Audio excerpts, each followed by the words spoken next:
മഴ തുടങ്ങിയ സമയമാണ്.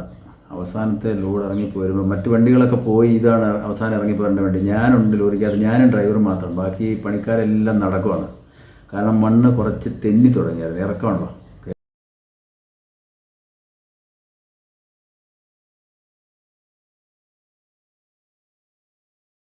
എല്ലാവർക്കും നമസ്കാരം. പുതിയൊരു എപ്പിസോഡിലേക്ക് സ്വാഗതം.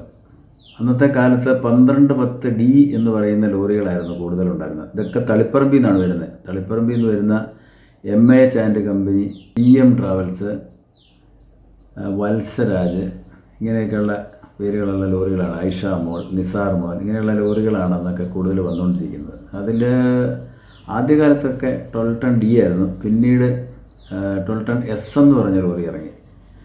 അതിലാണ് ഐഷ മോൾ, നിസാർ മോൾ എന്നൊക്കെ പറഞ്ഞ വണ്ടികൾ വരും. അപ്പോൾ ഈ വാഹനങ്ങളോട് വളരെ ചെറുപ്പത്തിലേ ഒരുപാട് താല്പര്യമുള്ള ഒരാളാണ് ഞാൻ. അതുകൊണ്ട് ഈ ലോറിയൊക്കെ വരുന്നു, അത് കയറുന്നു, പോകുന്നു. അന്നേ യാത്രയ്ക്ക് ഒരു ഭാഗ്യം ലഭിച്ച ആളാണ് ഞാൻ. അവസാനത്തെ ലോഡുമായിട്ട് ഇറങ്ങിപ്പോരുന്ന വത്സരാജ് എന്ന് പറഞ്ഞ ഒരു S ആയിരുന്നു, 1210S വണ്ടിയായിരുന്നു. അത് ഇറങ്ങിപ്പോരുമ്പോഴത്തേക്ക് മഴ തുടങ്ങിയ സമയമാണ്. അവസാനത്തെ ലോഡ് ഇറങ്ങിപ്പോരുമ്പോൾ മറ്റ് വണ്ടികളൊക്കെ പോയി, ഇതാണ് അവസാനം ഇറങ്ങിപ്പോരേണ്ട വണ്ടി. ഞാനുണ്ട് ലോറിക്കകത്ത്, ഞാനും ഡ്രൈവറും മാത്രം. ബാക്കി പണിക്കാരെല്ലാം നടക്കുവാണ്. കാരണം മണ്ണ് കുറച്ച് തെന്നി തുടങ്ങിയായിരുന്നു, ഇറക്കമുണ്ടോ. കയറ്റം ഉള്ള റോഡിൽ നിന്ന് ഞാൻ അങ്ങോട്ട് കയറി പോകുന്നതിനെക്കുറിച്ച് പറഞ്ഞു. ഇത് ഇറക്കമാണ്. തിരിച്ചിറങ്ങി പോരുമ്പം വളരെ അപകടം പിടിച്ചൊരു പോരിച്ചായിരുന്നത്. അപ്പോൾ ഇവിടുന്ന് മറ്റ് 1-2 വണ്ടിയുടെ ഡ്രൈവർമാരൊക്കെ ആദ്യം ഇറങ്ങി പോകുമ്പോഴേ പറയുന്നുണ്ടായിരുന്നു, ഞങ്ങൾ ഇറങ്ങി കഴിയുമ്പം റോഡിൽ ചെളിയാകും. അദ്ദേഹത്തിൻ്റെ പേര് ഞാൻ മറന്നുപോയി. ഈ വത്സരാജ് ഓടിച്ചിരുന്ന ആൾ കൃഷ്ണേട്ടൻ എന്നായിരുന്നു എന്നതിൻ്റെ ഒരു ഓർമ്മ. ഒരു ചെറിയ മനുഷ്യനായിരുന്നു.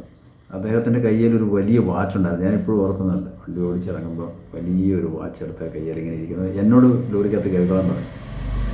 അപ്പം അവർ പറയുന്നുണ്ട്, ഈ വണ്ടി ഇറങ്ങി പോകുമ്പം ബ്രേക്ക് ചവിട്ടരുത്, എൻജിൻ ബ്രേക്ക് ചവിട്ടിയാൽ മതി എന്നൊക്കെ പറയുന്നത്. ഇതൊക്കെ ചെറുപ്പത്തിൽ കേട്ടാൽ ഞാൻ ഓർത്തിരിക്കുന്നതാണ്. അപ്പം ആക്സിലേറ്ററിൻ്റെ കുറച്ച് ഇങ്ങോട്ടായിട്ട് കാല് വയ്ക്കുന്ന ഭാഗത്ത് വട്ടത്തിലൊരു ബട്ടൺ കണ്ടിരുന്നു.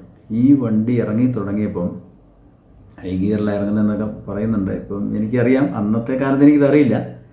ഏതായാലും അദ്ദേഹം ആ ബട്ടണിൽ അമർത്തി പിടിച്ചിരിക്കുന്നു. വേറെ ഈ 3 പെഡലിൽ ഒരിടത്തും ചവിട്ടുന്നില്ല. പക്ഷേ ഓരോ വളവും വരുമ്പോൾ കൃത്യമായിട്ട് തിരിച്ച് ഇറങ്ങി മെയിൻ റോഡിൽ എത്തുവോളം. ശരിക്കും എനിക്കും ആശങ്കയായിരുന്നു. ഞാൻ ലോറിക്കുള്ളിലാണ്, ബാക്കി എല്ലാവരും നടക്കുകയാണ്. എൻ്റെ ചാച്ചൻ മുതൽ പണിക്കാരെല്ലാവരും വണ്ടിക്ക് ചുറ്റുമുണ്ട്. എന്തെങ്കിലും സംഭവിച്ചാൽ തടിയിടാനും തടയിടാനും ഒക്കെ ആയിട്ട് പണിക്കാരുടെ കയ്യിലൊക്കെ ഓരോരോ സാധനങ്ങളുമായിട്ട് ലോറിക്കൊപ്പം നടന്നുകൊണ്ടിരിക്കുകയാണ്. പിന്നിലും സൈഡിലും ഒക്കെ ഉണ്ടായിരുന്ന ആൾക്കാർ, മുന്നിലും ഒക്കെ ഉണ്ടായിരുന്ന ആൾക്കാർ. അങ്ങനെയാണ് ആ ലോറി താഴെ ഇറങ്ങി അവിടുത്തെ തടിക്കച്ചവടം അവസാനിപ്പിച്ച് പോരുന്നത്. അടുത്ത എപ്പിസോഡിൽ അടുത്ത കഥകൾ.